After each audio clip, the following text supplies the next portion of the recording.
Тесната портичка изхърква, един сенджир препасал я през кръста. Прииска ми се аз да се прекръстя пред къщата, като пред празна църква.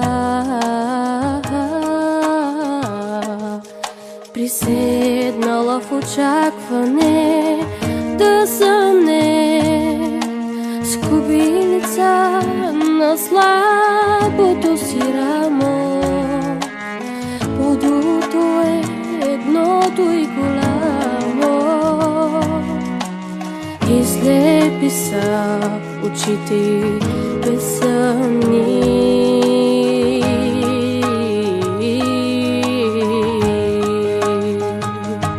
Но дано държи, дано е още жива в заключената къща, там в мрака. Навярно тя не спи, все още чака човек да види младата коприва.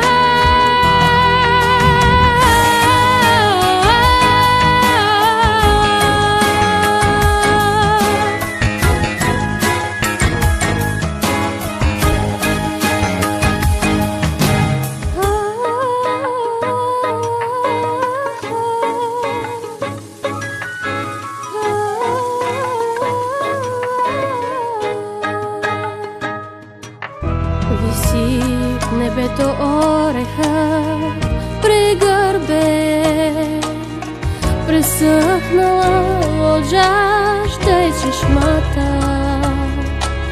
Ръжде изоставена астмата, едва ли някой тука ще се върне.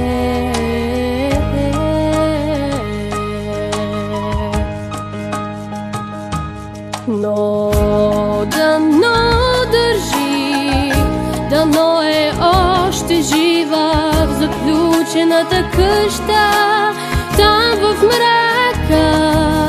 Навярно тя не спи, все още чака човек да види младата коприва.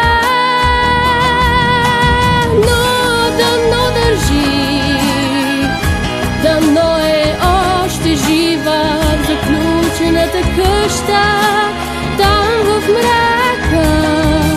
Навярно тя не спи, все още чака човек да види младата коприва.